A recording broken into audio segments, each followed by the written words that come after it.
দেশের সাম্প্রতিক রাজনৈতিক ইতিহাসের সবচেয়ে বড় ঘটনা ঘটে গেছে। অগণতান্ত্রিক ও কর্তৃত্ববাদী হয়ে ওঠা এবং দীর্ঘমেয়াদে ক্ষমতায় থাকা একটি সরকারের পতন ঘটিয়ে দিয়েছে ছাত্র জনতা। তারা চাচ্ছে সমাজ ও রাষ্ট্রের সিস্টেম পাল্টে দিতে, কিন্তু তার জন্য তো ক্ষমতা দরকার। এর জন্য জোট ও ভোটের হিসাব নিকাশ করছে তারা। বিএনপির সঙ্গে জোট না হলে দুই ছাত্র উপদেষ্টা এনসিপিতে যোগ দেবেন না বলে জানিয়ে দিয়েছেন। জামায়াতের জোটে না যাওয়ারও ইঙ্গিত দিয়েছে। সেক্ষেত্রে তারা সরাসরি বিএনপিতে যোগ দিতে পারেন, তবে এখনো তারা সিদ্ধান্ত চূড়ান্ত করেননি। সম্প্রতি এ বিষয়ের আলোচনায় অংশ নেওয়া 10 জন নেতার সঙ্গে কথা বলে অভ্যন্তরীণ পরিস্থিতির তথ্য পাওয়া গেছে। নেতারা জানান, এনসিপির শীর্ষস্থানীয় নেতাদের মধ্যে যারা বিএনপির কাছ থেকে সংসদীয় আসনের বিষয়ে আশ্বাস পেয়েছেন, তারাই শুধু দলটির সঙ্গে জোটে রাজি। বিএনপি 5 থেকে 8টি আসন ছাড়তে পারে, ফলে বাকি নেতাদের অধিকাংশ জামায়াতের সঙ্গে নির্বাচনী সমঝোতায় আগ্রহী। কারণ তারা মনে করেন জামায়াত 40 থেকে 50টি আসন ছাড়তে পারে। কিন্তু দুই উপদেষ্টার সমর্থক নেতারা জামায়াতের সঙ্গে সমঝোতার বিরোধী।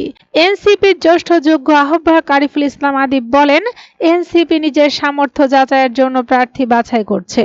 কোন আসনে কে প্রার্থী হবে, শক্ত প্রতিদ্বন্দ্বিতা করার মতো কারা রয়েছেন, এগুলো যাচাইয়ের পর এনসিপি সিদ্ধান্ত নেবে এককভাবে নাকি কারোর সঙ্গে জোট করে নির্বাচন করা হবে।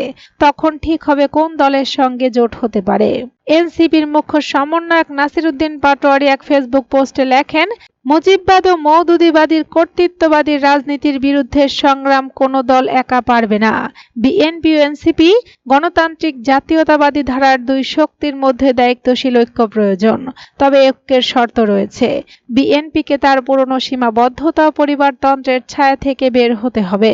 বাংলাদেশ বিনির্মাণের সংস্কারের পথে হাঁটতে হবে। আর যারা ভারতের প্রভাব রাজনীতির দিকে ঝুঁকে আছে, তাদেরও বাংলাদেশি জাতীয়তাবাদের মূলধারায় ফিরে আসতে হবে। এ লেখার বিষয়ে নাসিরুদ্দিনের বক্তব্য পাওয়া যায়নি। তবে এনসিপি সদস্য সচিব আক্তার হোসেন বলেন, কোনো জোটের বিষয়ে বলা হয়নি, সিদ্ধান্ত হয়নি। এনসিপির একাধিক নেতা বলেছেন, ছাত্র উপদেষ্টাদের অবস্থান ফুটে উঠেছে নাসিরের লেখায়। অন্যদিকে দলটির একাধিক নেতা পোস্টের বিরোধিতা করে ফেসবুকে পাল্টা লেখা লিখেছেন, যাদের ভাষ্য, উপদেষ্টাদের ভবিষ্যৎ নিরাপত্তা নিশ্চিত করার নামে এনসিপিকে বিএনপির সঙ্গে নেওয়া হচ্ছে। এর মাধ্যমে উপদেষ্টা ও শীর্ষস্থানীয় কয়েকজন নেতা বিএনপির কাছ থেকে আসন ছাড় পেলেও এনসিপির ভবিষ্যৎ শেষ করে দিচ্ছে।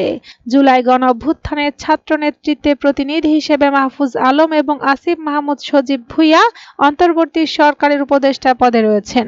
গত 13 নভেম্বর এক উপদেষ্টার বাসায় এনসিপি নির্বাহী পরিষদের 30 থেকে 32 জন নেতার বৈঠক হয়। গত বুধবার রাতেও কয়েকটি দলের নেতাদের বৈঠক হয়েছে এক উপদেষ্টার বাসায়।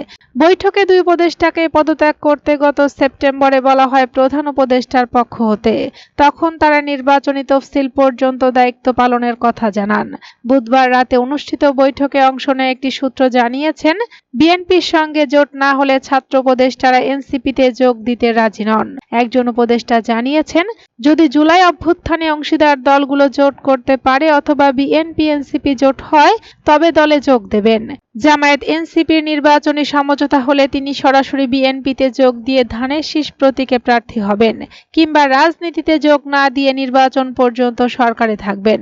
আরেক উপদেষ্টার অবস্থান অভিন্ন বলে বৈঠক সূত্রে জানিয়েছে। এনসিপি যে জোট গঠনের চেষ্টা করছে, সেই জোট যদি বিএনপির সঙ্গে যোগ দেয়, তবে তিনিও এনসিপিতে যোগ দেবেন। অন্যথায় ঢাকা থেকে বিএনপির মনোনয়নে বা স্বতন্ত্র নির্বাচন করবেন। তবে অন্য একটি সূত্র জানিয়েছে, এই উপদেষ্টা স্বতন্ত্র প্রার্থী দিলে সমর্থন দেবে না বিএনপি, বরং তাকে সরাসরি বিএনপিতে যোগ দিতে বলা হয়েছে। বিএনপির দুই জ্যেষ্ঠ নেতার সঙ্গে এনসিপি প্রতিনিধিদের সাম্প্রতিক বৈঠকে বার্তা দেওয়া হয়েছে।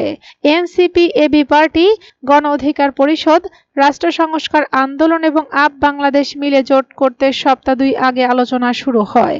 তবে গত 26 নভেম্বর এনসিপির নির্বাহী পরিষদের বৈঠকে অধিকাংশ সদস্য ইসলামী ছাত্র শিবিরের সাবেক নেতাদের সংগঠন আপ বাংলাদেশের সঙ্গে জোটে আপত্তি জানান। তারা বলছেন, শিবিরের সাবেক এই নেতারা এনসিপি গঠনের প্রাক্কালে জাতীয় নাগরিক কমিটি ছেড়ে গিয়ে আপ বাংলাদেশ গঠন করেছিলেন, তাই তাদের সঙ্গে জোট হতে পারে না। যদি এনসিপির তরফে প্রকাশ্যে বলা হয়েছে, আপ বাংলাদেশ রাজনৈতিক দল না হওয়ায় জোটে আগ্রহী নন দলের নেতারা। গণ অধিকার পরিষদ সভাপতি নুরুল হক নূর এনসিপির সঙ্গে জোটে আগ্রহী হলেও দলটির সাধারণ সম্পাদক রাশেদ খান বিএনপির সঙ্গে থাকতে চান। এ বিরোধের কারণে ২৬ নভেম্বর ভোর রাত পর্যন্ত বৈঠক করেও সমাধান আসেনি। গণ অধিকার পরিষদের একটি সূত্র জানিয়েছে, এনসিপির সঙ্গে জোট করলে দল ভাঙতে পারে। রাশেদ খান উপদেষ্টা আসিফকে গণ অধিকারের সভাপতি হওয়ার প্রস্তাব দিয়েছেন। দলের সেই অংশ বিএনপির জোটে চলে যাবে।